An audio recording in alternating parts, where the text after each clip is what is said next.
Hey, I'm Ryan Reynolds. Recently, I asked Mint Mobile's legal team if big wireless companies are allowed to raise prices due to inflation. They said yes. And then when I asked if raising prices technically violates those onerous two-year contracts, they said, "What the f*** are you talking about, you insane Hollywood ass?"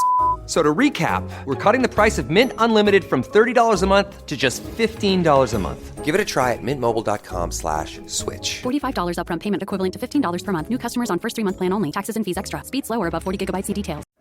I think you're on mute. Workday is starting to sound the same. I think you're on mute. Find something that sounds better for your career on LinkedIn. With LinkedIn Job Collections, you can browse curated collections by relevant industries and benefits, like flex PTO or hybrid workplaces, so you can find the right job for you. Get started at linkedin.com/jobs. Finding where you fit. LinkedIn knows how.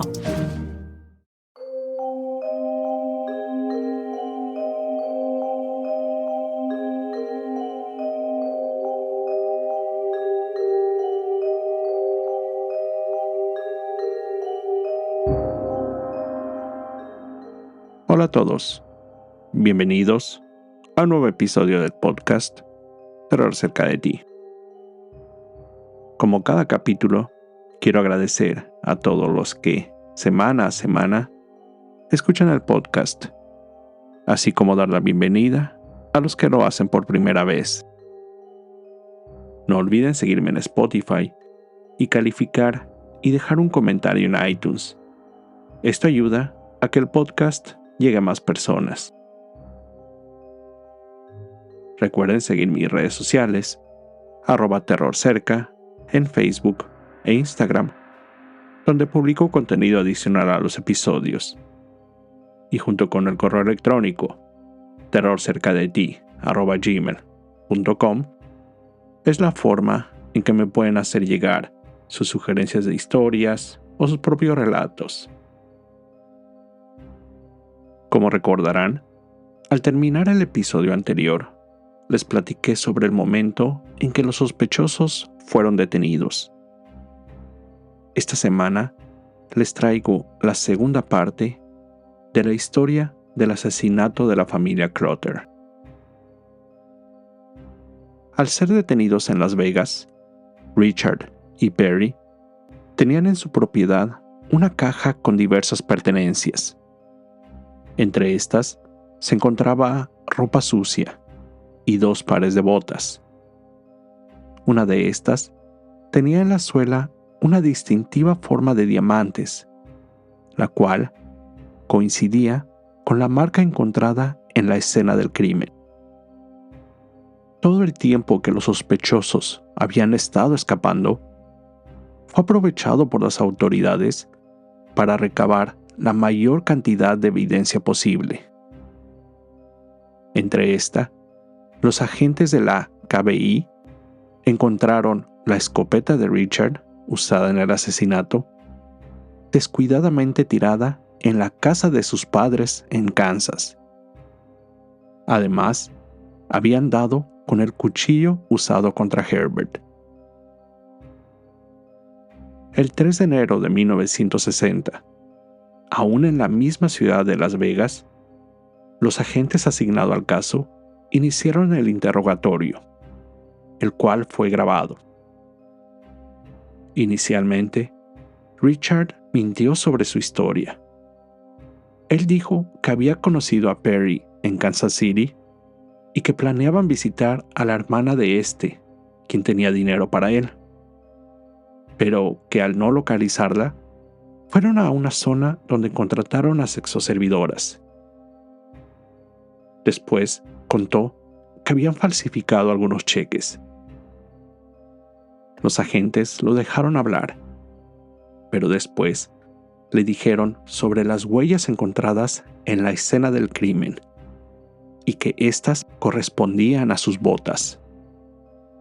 Además, le dijeron sobre el testigo, Floyd Wells, con quien había compartido una celda y le había contado sobre la supuesta caja fuerte de Herbert. Terminaron con el plan que el mismo Richard le había contado sobre cómo se harían del dinero y no dejarían un solo testigo. Al no tener más opción, Richard aceptó su culpabilidad.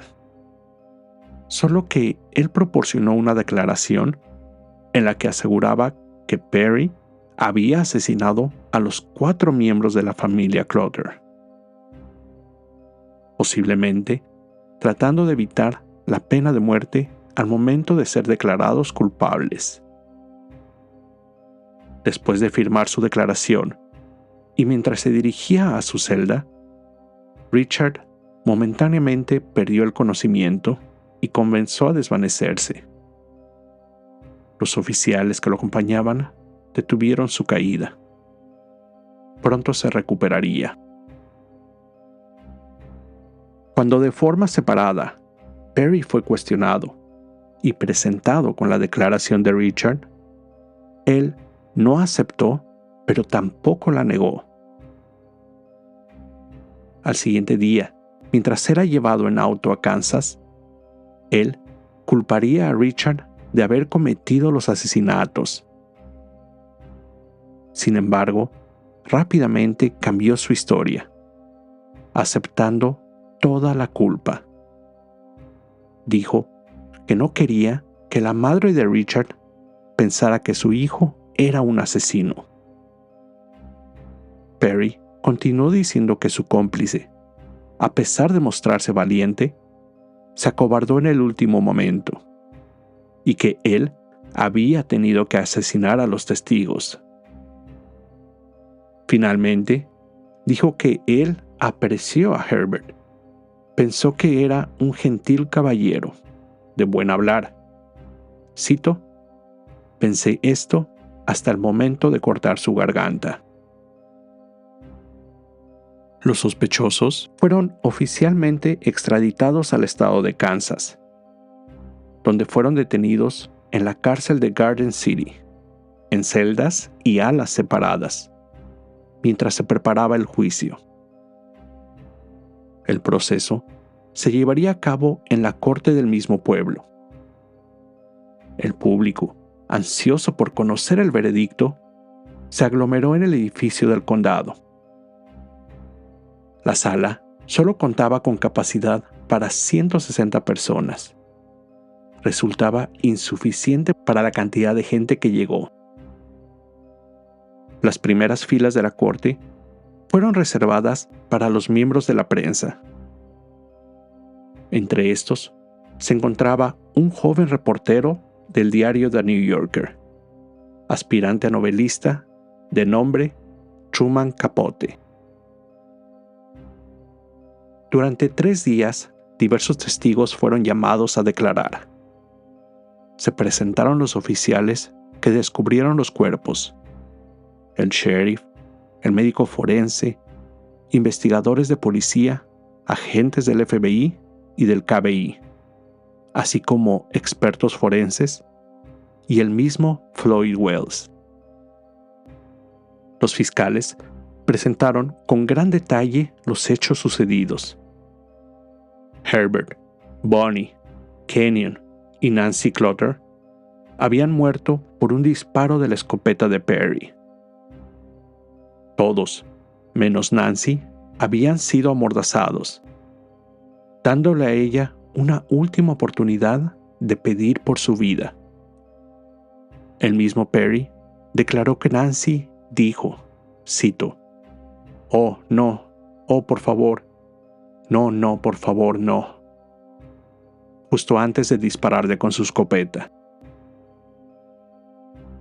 La defensa de los acusados intentó desacreditar la evidencia presentada. Sin embargo, nada fue suficiente. Después de deliberar por solo 40 minutos, el 29 de marzo de 1960, un jurado de solo hombres declaró culpables a los acusados por 4 cargos de asesinato en primer grado. El juez los sentenció a pena de muerte. Los criminales fueron enviados a la penitenciaría estatal de Kansas en Lansing, donde esperarían su ejecución. 5 años después, en abril del 65, llegaría el día. Cuando les preguntaron cuáles eran sus últimas palabras, Perry dijo, cito, «Yo creo que es una forma infernal que una vida tenga que ser arrebatada de esta manera. Digo esto especialmente porque yo podría haber ofrecido algo importante a la sociedad. Pienso que la pena capital es legal y moralmente errónea. Una disculpa por lo que he hecho no tendría sentido en este momento. No tengo nada en contra de cualquier involucrado en este asunto. Creo es todo», terminó diciendo. Cuando le preguntaron a Richard cuáles eran sus últimas palabras, él dijo, cito, «No, creo que no». Sin embargo, después le pediría al agente Roy Church, quien fue crucial en su arresto, acercársele. A él le dijo, cito, «Me están enviando a un mejor lugar que este». Después también le dijo que no tenía resentimiento contra la iglesia o él. Le dio la mano y simplemente le dijo adiós. Después de su última cena, camarones, papas a la francesa, pan de ajo, helado y fresas con crema batida, los criminales fueron llevados a enfrentar su condena. Richard Hickok fue el primero en morir en la horca, declarado muerto a las 12:41 de la mañana. Perry Smith le siguió. Murió a la 1:19 de la mañana. Ambos fueron sepultados en el cementerio Mount Muniz en Lansing, Kansas. Ya que Perry había sido parte del ejército, este cubrió $250 del costo del sepulcro. Floyd, quien había brindado información al caso, moriría poco después en prisión. Mientras sucedía un escape, aparentemente se quitó la vida. El caso recibió gran atención por todos los medios de la época. La gente no creía que un crimen de tal violencia sucediera en un lugar tan tranquilo. En el 2012, la policía del estado de Florida comenzó a trabajar en la teoría de que Richard y Perry podrían haber asesinado a otra familia en ese estado. Los Walkers habitaban en un rancho en el poblado de Osprey, cerca de Sarasota.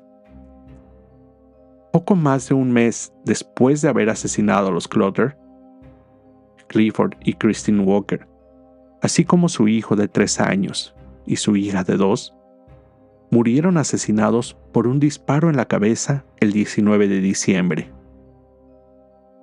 Diversos testigos aseguraron haber visto a los sospechosos en el oeste de Florida en esas fechas. Se sabe que habían falsificado cheques en el estado antes de iniciar su camino hacia México y después a Las Vegas. Se cuenta con evidencia que compraron algunas cosas en Sarasota y que se hospedaron en un hotel en Miami hasta un día antes del asesinato de los Walker.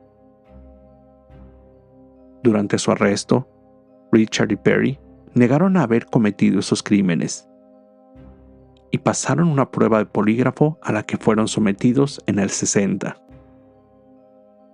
Pero algunos expertos argumentaron en el 2012 que esas pruebas no eran confiables en ese momento. Un juez autorizó exhumar los restos de los criminales para obtener muestras de ADN y compararlas con las obtenidas de la familia Walker. Sin embargo, había pasado tanto tiempo que el material genético se había deteriorado y los resultados no fueron concluyentes. El crimen de los Walker sigue sin resolverse pero aún las autoridades consideran a Richard y Perry como los principales sospechosos. Esta historia, como algunos de ustedes sabrán o ya se dieron cuenta, inspiró al escritor Truman Capote en su novela In Cold Blood, a sangre fría. El autor realizó una amplia investigación con su amiga y también escritora Harper Lee. Ambos entrevistaron a residentes e investigadores del caso, con lo que recopilaron miles de hojas con anotaciones. Capote pasaría los siguientes 6 años trabajando en esa novela, considerada una de las primeras en el estilo de novela no ficción. La obra, publicada en 1966, fue una de las primeras en documentar un caso de crimen real, convirtiéndose en un éxito literario. Además, siendo el segundo libro más vendido de este género, solo detrás de Helter Skelter, de Vincent Bugliosi, sobre los asesinatos orquestados por Charles Manson. Capote escribiría, cito, "Las confesiones, aunque responden el cómo y por qué, fallan en satisfacer el sentido de significado. El crimen fue un accidente psicológico, prácticamente un acto impersonal. Las víctimas tal vez podrían haber muerto por un relámpago, excepto por una cosa. Ellos habían experimentado un terror prolongado. Ellos habían sufrido". A pesar de la fama del libro, hay ciertas críticas sobre esta obra. En el 2017, se publicó un documental en el que se incluía el testimonio de la nieta de una de las hijas de los Clutter que no vivía con ellos en ese momento. Ella declaró que la familia sobreviviente siempre estuvo en desacuerdo en la forma en que Bonnie fue descrita en la novela. Sobre todo, negaron que fuera recluida o que tuviera alguna enfermedad mental. Pero la principal crítica hacia el libro radica en que otras personas han obtenido ganancia monetaria por el crimen y la familia que ellos perdieron, y que es algo que a ellos no les interesa. Cito, "La familia no se ha beneficiado del libro o las películas, y no hubiéramos aceptado dinero si se nos hubiera ofrecido". Además de esto, Michael Nations, hijo de Mac Nations, editor de un diario en Wichita, afirmó que Capote objetó y obstruyó la publicación del trabajo de su padre. Mac intentaba presentar un manuscrito en Nueva York basado en las cartas enviadas por Richard desde la prisión. Ese manuscrito eclipsaría la obra de Capote, la cual estaba basada solo en las declaraciones de Perry sobre los crímenes. Michael asegura que hay más información relevante a lo conocido por todos. Cito, "La gente piensa que A Sangre Fría es el Evangelio. Yo no creo todo haya sido así. No es una historia honesta". El caso, como el libro, a su vez, inspiraron películas, series, documentales y al mismo tiempo más libros. Esta fue la historia de los asesinatos de la familia Clutter. Con esto llego al final de este episodio. Como siempre, te recuerdo estar alerta de todo lo que pasa a tu alrededor, ya que el terror está donde menos te lo esperas. El terror está cerca de ti. Cuando el miedo se convierte en terror, hay una historia que contar.